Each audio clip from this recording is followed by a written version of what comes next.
Brian Kelly's future at LSU. I think this is a highly contested topic, especially, they're at home. They win that game versus Ole Miss. Ole Miss has a debate right now as the best team in college football, the way they're looking.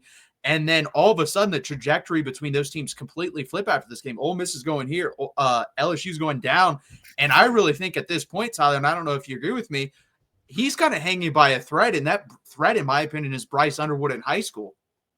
Yeah, and me and you kind of touched upon this. I think we talked about this last week, but when we were talking about the Florida game, we both predicted Florida to win. We both were pretty much spot on with that prediction. Shout out to us for that. But with Brian Kelly, there's a lot of speculation of him either, getting fired regardless of the recruitment, or it's kind of a who we'll see situation.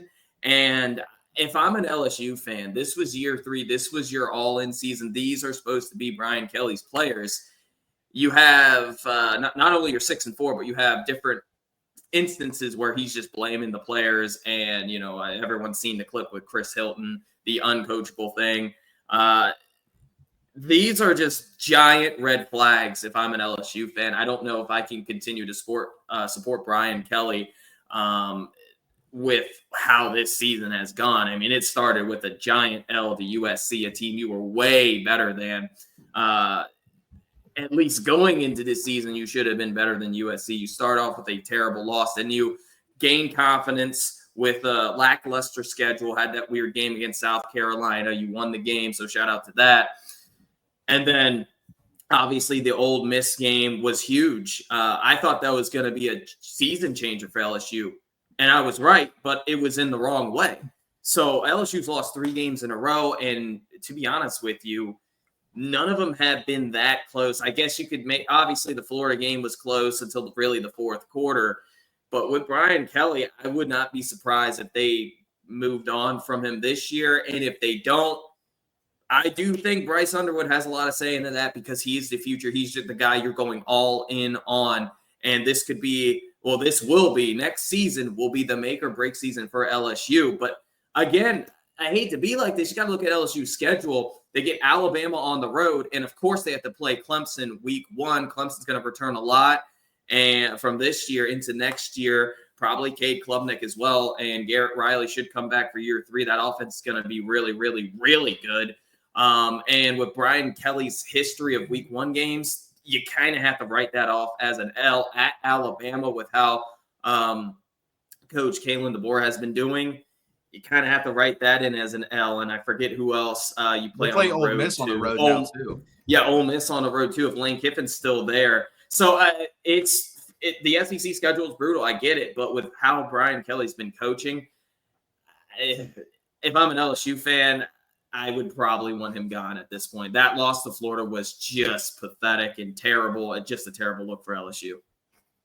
Yeah, it was a bad loss. We both predicted it, and my reason why was Garrett Nussmeier. He's going to turn the ball over, and he did just that in that game. And, yeah, I think at this point it does come down to Bryce Underwood, because at one point, I know this was year and a half ago, but it was Bryce Underwood, DeCorian Moore, and I forget the running back's name. He escapes me, but they were all basically the number 1 player at their position in that class. And so far, he's lost 2 out of the 3. The running back is no longer committed to LSU. DeCorian Moore is no longer committed to LSU. He's at Oregon, probably going to stick around with them. And then Bryce Underwood is hanging by a thread at this point. And he's just – that's the thing, too. There's 2 ways I look at this. So as a Texas fan, we had Charlie Strong here. I think Charlie Strong actually got more grace because he was a good person, pretty good with the media, and just overall nice guy. And I think Tom Herman was a better football coach than Charlie Strong, obviously. He got fired again at FAU, but he was an asshole, to be straight up honest with you. And you kind of see with that Brian Kelly, I think if Brian Kelly had a better demeanor, more positive demeanor, we wouldn't even really be talking about this, because he would have bought himself some grace. Whereas if you're going to act like this is kind of the way Nick Saban acts. You're going to have to win at a somewhat of a level of a Nick Saban, and he's not even close to doing that. On top of that, you're at a place that I think is dummy proof to win at. Like, we've looked at these coaches who have won there. Les Miles is not a good football coach. We saw that at Kansas. I know Kansas is a bad football program, but he didn't even take them what they were doing average. Averagely, if you look at their history, they're a 3 to 4 win team in this type of season. He was winning 1 to 2 games there. So he's pretty bad. Ed Orgeron was a bad coach. People are going to say, well, yeah, but he got Joe Burrow. Guess who landed Joe Burrow? Ed Orgeron. Joe Burrow will tell you himself, he chose LSU because of Ed Orgeron. So Brian Kelly is having, if you lose Bryce Underwood, there goes your last reason to keep him at a place that I think, like I said, is pretty dummy proof to win. I'm not saying you have to win a national championship, but you're not even going to win 10 games in a 3-year period. You're going to go 9-3, 9-3, and at best 9-3 this year in the regular season. So it's been a failure for him. I had him as, I believe, the second or third best coach in the SEC going into the season, but Mark and I had the discussion on the Texas channel. When we both made our list, I believe he had him second or third too. He had the highest or the most room to fall because of where he's at. Like, if you can't win at LSU, where the hell can you win in modern day college football? Right now, going into next season, he'd probably rank like number 8 or 9 for me. I mean, he's done nothing there to make me believe in the future of LSU. And I think once you don't have a future path with the team you're at, you kind of have to get rid of that coach. Now, the question is, who do you go after? But let me tell you right now in the SEC landscape, there's a really good chance that if you did fire Brian Kelly, you would probably be the only SEC job open. There's a realistic shot at that. So if that's the case, that job becomes even more enticing. And it's already a top 5 to 6 job in the country. So in my opinion, I think they should let him go. I think when you know, because Florida's closed. Billy Napier's not getting fired after that win because they're going to make a bowl game. They'll beat Florida State at the end of the year. They'll go 6-6. In my opinion, with that schedule, he should keep that job. Sam Pittman with Arkansas is still 50-50, but I do think if they win one game, bowl eligible, that he keeps that job. Let's see. Oklahoma, I have heard no reports from anybody that Brent Venables is getting fired, so I think he gets another year. Mark Stoops is the only one that could possibly, in my opinion, get fired at this point. So if you're telling me it's Kentucky and LSU's the better job, and it'd be the only big-time job I see coming open. I don't see any big-time jobs coming open in the Big Ten. I don't see any other jobs coming open in the SEC. I don't see any big-time jobs coming open in the Big 12. I don't see any big-time jobs coming open in the ACC unless Florida State decides to pay that big buyout. So you could be the belle of the ball, LSU. In my opinion, you should be. I think it's time. The time is over. I think you should move on for Brian Kelly. Yep, and I tend to agree there. I'm worried that I'm really worried that LSU is going to fall down a dark hole in which they're going to lose out on Underwood, and then boom, what's next? Because I'm hearing a lot of sparks that Nussmeier is probably going to go to the NFL. I think he was rated at Tom McShay had him at number 5 overall quarterback. Yeah, and if you're in that top. Kuiper had him at 3. So yeah, so if you're in that top 5, you obviously should go in the NFL draft. And then, Harold Perkins, okay, he was out most of the season, which does blow. But the future for LSU isn't as bright as we thought it would be. So I think Brian Kelly it's hard to come back after losing to a pretty bad Florida team like they did. That fourth quarter was pathetic and embarrassing. Really, the whole second half for LSU. In the first half, I'll give you some leeway. It is a rivalry game. So I'll give you some leeway there. And by the way, Florida went all out. It's almost like Florida didn't care about the Texas game, which is weird to me, as they sat a lot of those players that played in that game, including DJ Lagway. Then the Florida's depth chart, or not depth chart, their injury report is just like a quarter of what it was for Texas. It was just weird to me, but hey. So they went all out in this LSU game.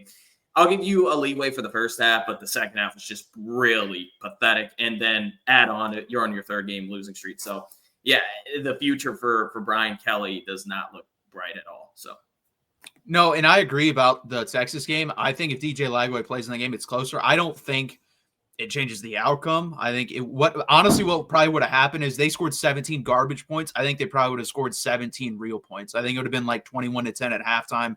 Probably score a touchdown in the second half, and then Texas pulls away at the end. But yeah, for sure. I do think that's what happened. I think they said DJ Lagway can't play in that game, and they were like, every other questionable guy, let's just keep him out because there's no point. We're not winning this game without DJ Lagway anyways. And honestly, that's what was the surprising part.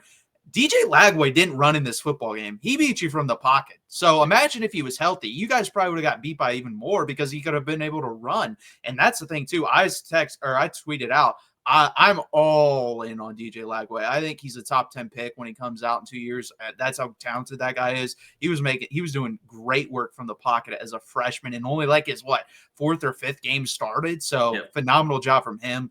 But yeah, it's just bad times at LSU, and I honestly don't think it's gonna get any better. If they lose this week, I think he is fine. I don't think there's any chance. Losing to Vanderbilt at home, I think he's gone. Yeah, that would be a devastating loss.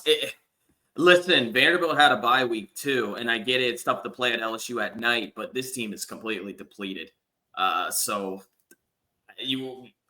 Brian Kelly could have lost this team. He legitimately could have lost this team. So I think LSU, if they're gonna roll the dice, that means they have somebody already pretty much in talks with. And there's only two names I could legitimately think of. Dan Lanning, that's going to be almost impossible to get, but he's probably your number one. Number two would probably be Lane Kiffin, and I don't know if Lane Kiffin would. I don't know. LSU would pay him a lot, obviously, but I just don't. For LSU fans, it does look grim.